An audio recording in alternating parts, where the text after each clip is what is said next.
ஆண்டவருடைய அன்பு நிறைந்த குழந்தைகளே, ஆண்டினுடைய பொதுக்காலம் 18வது வாரத்தில் கொடுக்கப்பட்டுள்ள வாசகங்களில் 2வது வாசகம் என்று மைய இடத்தை பெறுகிறது.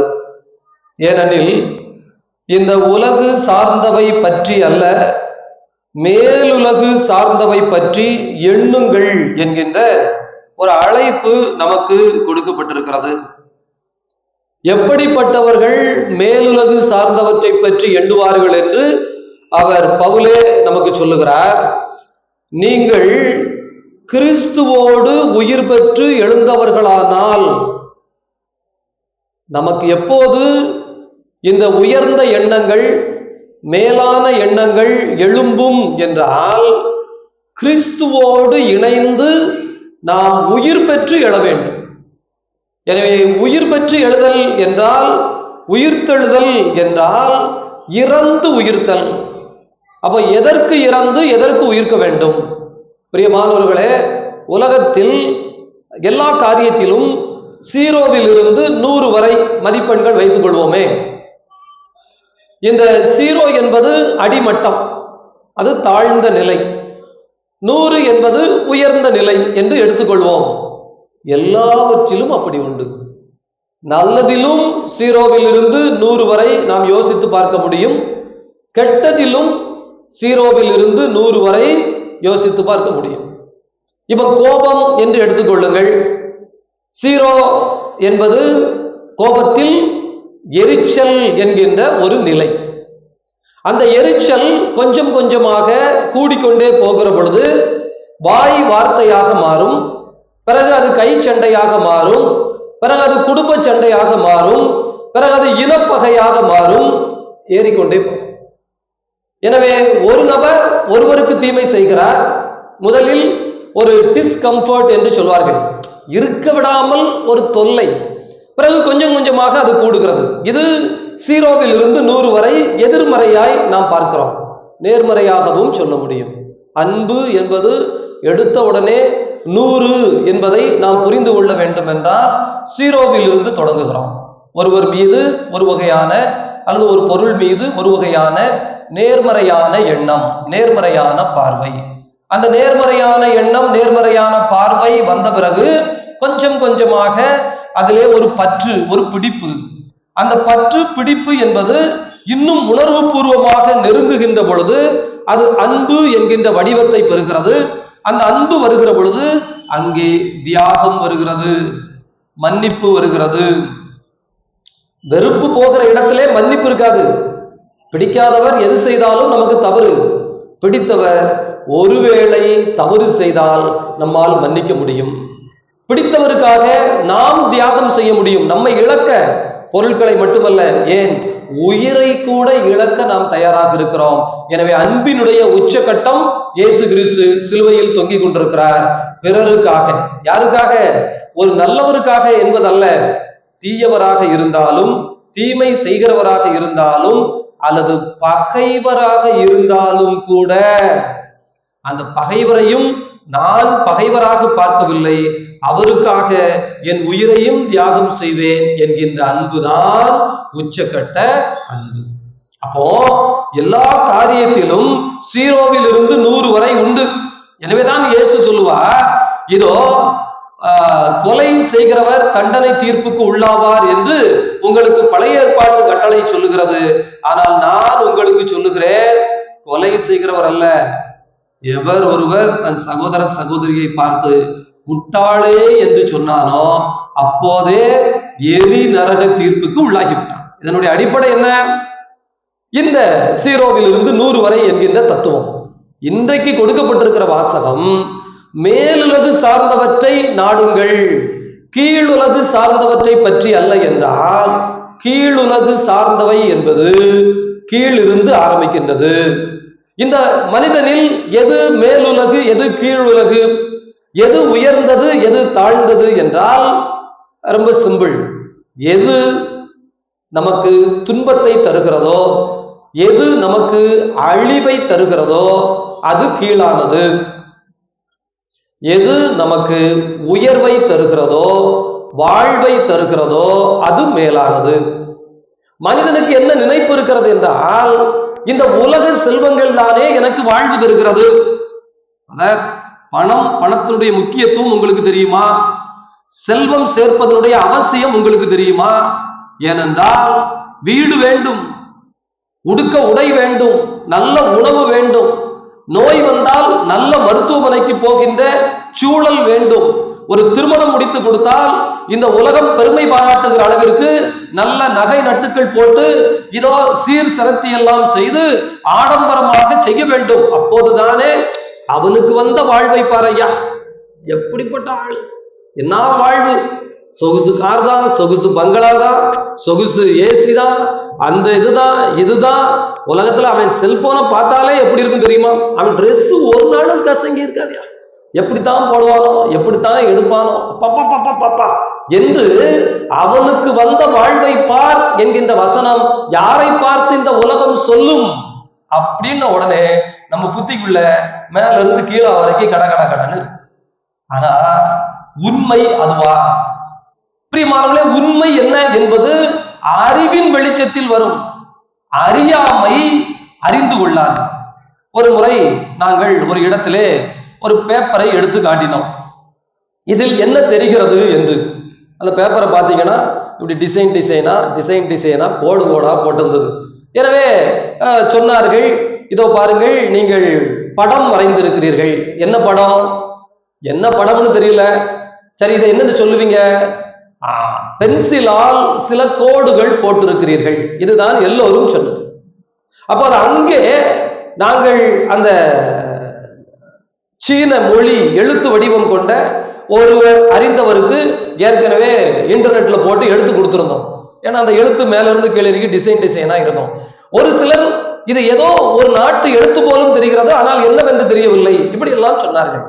பிரியமானவர்களே, அந்த தெளிவு படைத்தவர் சொன்னார், நீங்கள் அன்பு என்று எழுதி இருக்கிறீர்கள். அப்ப அன்பு என்று எழுதியிருப்பது என்ன அப்படின்னு கேட்டா அவர் சொல்லுகிறார், அப்ப மொத்த கூட்டமும் இப்போது சேர்ந்து கொண்டது. அன்புன்னா அது பாசம் இல்லையா, அது உறவு இல்லையா, அது உயர்வு இல்லையா, அது நிறைவு இல்லையா அப்படின்னு சொல்லிக்கிட்டே போறாங்க. கொஞ்ச நேரத்துக்கு முன்னால அது பென்சிலால் போடப்பட்ட கோடு என்று தெரிந்தது. பிறகு ஒரு சிலருக்கு ஏதோ எழுத்தாக இருக்கலாம் என்று தெரிந்தது. ஆனால் அதனுடைய அர்த்தம் கேட்ட பொழுது எழுதினவன்ட தான் கேட்கணும், எங்களுக்கு என்ன தெரியும் என்று சொன்னது. ஆனால் அதில் அன்பு என்று எழுதப்பட்டிருக்கிறது என்கின்ற வார்த்தையை கண்டுபிடித்தவுடன் அது வார்த்தை அல்ல, அது உணர்வு, அது ஒரு சிந்தனை. அந்த சிந்தனையில் உயர்ந்த நிலைகள் எல்லாம் இருக்கிறது. அப்போ உடம்பு மெய்சில் இருக்கிறது. பிரியமானவர்களே, இதுதான் வாழ்வின் நிலை. நான் யார் என்பதுதான் கேள்வி. இந்த உலகத்தில் நான் ஏன் இருக்கிறேன் என்பதுதான் அடிப்படையான கேள்வி. எனக்கு எதற்காக இந்த கை கால் கண்ணெல்லாம் கொடுக்கப்பட்டிருக்கிறது? நான் ஏன் ஒரு விலங்காகவோ ஒரு புழுவாகவோ ஒரு பறவையாகவோ பிறக்காமல் நான் ஏன் இந்த 6 அறிவு படைத்த மனிதனாய் இந்த உலகத்தில் பிறந்திருக்கிறேன் என்பது கேள்வி. இதுதான் மனிதனுக்குள், எல்லாருக்குள்ள இந்த கேள்வி உண்டு. ஒரு சிலர் சொல்வார்கள், எனக்கெல்லாம் அப்படி நினைப்பே கிடையாதுன்னு. அவர்கள் நிம்மதியா தூங்க மாட்டாங்க, மனநோய் பிடித்தவர்களாக இருப்பார்கள்.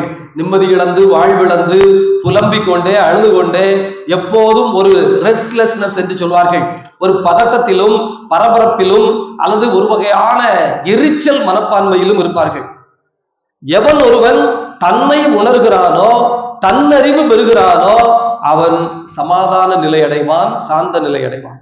எனவே நான் யார் என்கின்ற கேள்வி எல்லோருக்கும் இருக்கிறது. வாழ வேண்டும் என்றால், உயர வேண்டும் என்றால் என்ன செய்ய வேண்டும் என்கின்ற சிந்தனை எல்லோருக்குள்ளும் இருக்கிறது. அதிலே இப்போ கேட்கிறோம், நான் யாருன்னு உடனே நம்ம என்ன சொல்றோம்? இதுதான் நான். இங்கே 2 இருக்கிறது, மேலுலகு சார்ந்ததும் இருக்கிறது, கீழுலகு சார்ந்ததும் இருக்கிறது. கீழுலகு சார்ந்தது என்பது இந்த மண்ணில் இருந்து எடுக்கப்பட்ட இந்த உடம்பு. இந்த உடம்பில் இருக்கின்ற இந்த மூச்சோ அல்லது இந்த பேச்சோ அல்லது இந்த உணர்வோ, ஐம்புலன்கள் என்று சொல்லப்படுகிற ஐம்பூதங்களும் இங்கே மண்ணில் இருந்து எடுக்கப்பட்டது. அதிலும் நமக்கு இருக்கிறது, இல்லை என்று இல்லை, எழுத்து வடிவம் போல். ஆனால் ஒரு சிலரே, கிறிஸ்துவை அறிந்தவர்களே, நான் என்பது இந்த மண் அல்ல, அல்லது இந்த மண்ணின் மறுவடிவமாக இருக்கின்ற, இது ஏன் மண்ணு நம்ம சொல்றோம்னா, புதைச்ச பிறகு 1 வருஷம் 2 வருஷம் கழிச்சு தோண்டி பாருங்க, உள்ள ஒண்ணுமே இருக்காது. அது மண்ணோட மண்ணா மாறி இருக்கும். ஏனெனில் இது மண்ணு தான், எழுந்து நடமாடும் மண், அவ்வளவுதான். இந்த மண்ணுக்கு நாம ஒரு பெயர் கொடுத்து, அந்த பெயருக்கு ஒரு இமேஜ் கொடுத்து, அந்த இமேஜுக்கு ஒரு பெர்சனாலிட்டி கொடுத்து, அந்த பெர்சனாலிட்டி என்கின்ற ஒரு மாய பின்பத்தில் நான் யார் தெரியுமா அப்படின்னா, நம்ம புத்தியில ஒரு இமேஜ், ஒரு எண்ணம், ஒரு மாய வடிவம் இருக்கிறது. அந்த மாய வடிவம் அழிஞ்சிரும். ஆனா நம்ம அதை எப்படியாவது காப்பாத்திரலாம், அதுதான் நாம தவறாக நினைப்பதால் அதற்காகவே வாழ்ந்து அதற்காகவே இறந்து இதோ நிம்மதியும் நிறைவும் இல்லாத ஒரு பயணம். பிரியமானவர்களே, நான் என்பது இதற்குள் இருக்கின்ற அறிவென்று சொல்லப்படுகின்ற, ஒழுக்கம் என்று சொல்லப்படுகின்ற, பண்பென்று சொல்லப்படுகின்ற ஆன்மா. இந்த ஆன்மா இதற்குள் இருக்கிறது. நமக்கு என்ன நினைப்புன்னா, இந்த உடம்பு வாழ்வதற்காகத்தான் உயிர் இருக்கிறது என்று, இந்த உயிருக்காகத்தான் இந்த உடம்பு என்கின்ற எண்ணம் எப்போது நமக்குள் வருகிறதோ அப்போதுதான் இந்த உடம்பு குறித்த இம்பார்ட்டன்ஸ் என்று சொல்லப்படுகிற முக்கியத்துவத்தை நாம் குறைப்போம். உண்ண வேண்டும், உண்மைதான்.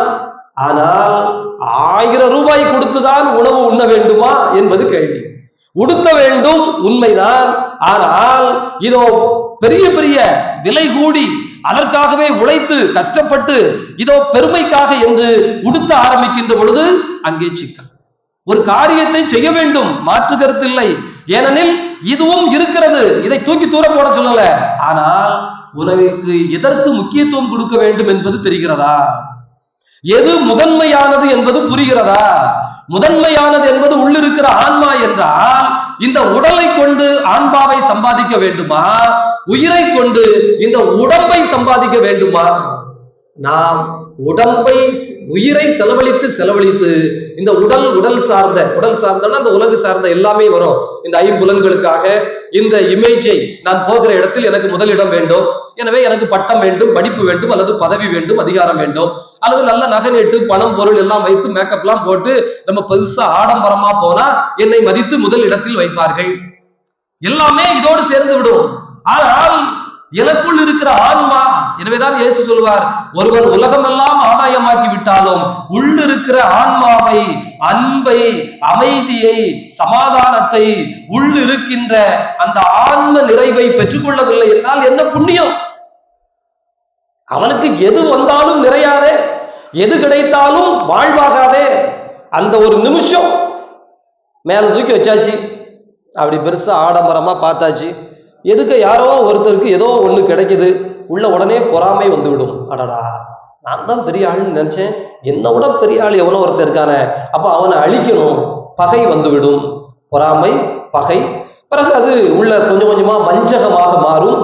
இதோ உள்ளே சூழ்ச்சி, சூது வந்துச்சா, பிறகு இது உடம்பை கெடுக்கும், மனசை கெடுக்கும், வாழ்க்கையை கெடுக்கும். பிறகு அதற்காக நம்ம படை திரட்டணும், அவர்களை அழிக்க முயற்சி செய்ய வேண்டும். முடிந்தது, வாழ்நாளில் ஆற்றல் முழுவதும் எதிர்மறையாகவே போய்விடும். மாறாக நான் ஆன்மா என்று உணர்ந்து விட்டால், கிறிஸ்துவே என் வாழ்வு, கிறிஸ்துவே என் மகிழ்ச்சி, கிறிஸ்துவே என் செல்வம் என்று உணர்ந்து விட்டால், ஆண்டவருடைய அன்பு குழந்தைகளே, நாம் உயர்ந்து போய்கொண்டே இருப்போம். நம்முள்ளே இன்டர்னல் ரிச்னஸ் என்று சொல்லப்படுகிற உள்ளார்ந்த செல்வங்களான, உள்ளார்ந்த பெருமைக்குரிய அன்பும், அமைதியும், சமாதானமும், மன நிறைவும், இதனுடைய வெளிப்பாடுகளான மன்னிப்பும், ஏற்றுக்கொள்ளுதலும், பகிர்வும், தியாகமும் வளர்ந்து கொண்டே போகும். அப்படிப்பட்டவர்களிடமிருந்து எதையும் யாரும் பிடுங்க முடியாது. எனவேதான் வள்ளுவர் சொல்லுவார், செல்வம் என்பது திருடி கொண்டு போகக்கூடியதாக இருந்தால் அது செல்வம் அல்ல. ஞானம், அறிவு என்பது யாரும் உங்களிடமிருந்து திருட முடியாது. ஆனால் ஆண்டவர் சொல்லுகிறார், இந்த அறிவு ஞானத்தையும் தாண்டி உள்ளிருக்கிற ஆன்மா என்பது உங்களுக்கு சொந்தமானது. அது மட்டும்தான் உங்களுக்கு சொந்தமானது, மற்றதெல்லாம். எனவேதான் இந்த முதல் வாசகம் சொல்லுகிறது, நீ என்னதான் சேர்த்து வச்சாலும் அதை விட பெருசா எவனோ சேர்க்க போறான், அல்லது இது உன்னை விட்டு எப்படியும் போகும். ரெண்டே விஷயம்தான், காலத்தால் இது அழிவுறும், இடத்தால் இது முடிவுறும். ஒரு குறிப்பிட்ட இடத்துல தான், அவ்வளவுதான், ஒரு குறிப்பிட்ட காலம்தான். எனவே காலத்தால் அழியாததும் இடத்தால் முடியாததும் எது? அது உள்ளார்ந்த நிறைவு. எனவேதான் மேலுலகு சார்ந்தவை கீழுலகு சார்ந்தவை என்று இரண்டாக கொடுக்கப்படுகிறது. அதிலே நாம் உயர்ந்த நிலையில் இருக்க வேண்டும். எடுத்துக்காட்டு நான் சொல்ல வேண்டும் என்று நினைத்தேன். இன்னைக்கு தெரிஞ்சோ தெரியாமலோ இந்த ஒரு ரோஜா செடியை கொண்டாந்து வச்சிருக்காங்க. இந்த ரோஜா செடியை பாருங்க. அந்த ரோஜா செடி 3 பூ இருக்கு. ரோஜா செடி பார்க்கறதுக்கு அப்படித்தான் இருக்கு. ஆனால் அந்த பூ அது உயர்ந்த நிலை. இந்த உடம்பு என்பது இந்த ரோஜா முள் செடி போல் அது வளரும் இருக்கும். ஆனால் இதில் பூக்கவில்லை என்றால் என்ன பயன்? ஒரு மரம் தன்னுள்ளே கசப்பை வைத்திருக்கிறது, ஆனால் அது கனியை தரவில்லை என்று சொன்னால் என்ன பயன்? அந்த உயர்ந்ததை நாம் தேடவில்லை என்றால் வாழ்ந்து என்ன புண்ணியம்? எனவேதான் இன்றைய வாசகங்கள் ஆழமானவை. எனவே அந்த ஞானம் இல்லாதவர்கள் தான் இன்றைக்கு இந்த அறிவற்ற செல்வன் என்று அதற்கு பெயரே கொடுக்கப்படுகிறது. சேர்த்து சேர்த்து வைப்போம், எடுத்து எடுத்து வைப்போம், புதைத்து புதைத்து வைப்போம், எங்கேயாவது கொண்டு போய் வைப்போம் என்கின்ற நிலையில் இருப்பார்கள். அவர்கள் ஐயோ பாவம் என்று விவிலியம் சொல்லுகிறது. எனவே ஆனந்த நிலை, பேரானந்த நிலை என்பது மேலான செல்வங்களில் இருக்கிறது. முடிவில்லாத இன்பம் என்பது மேலார்ந்த செல்வங்களில் இருக்கிறது. அவற்றை நாடி தேடுவோம். ஆமென்.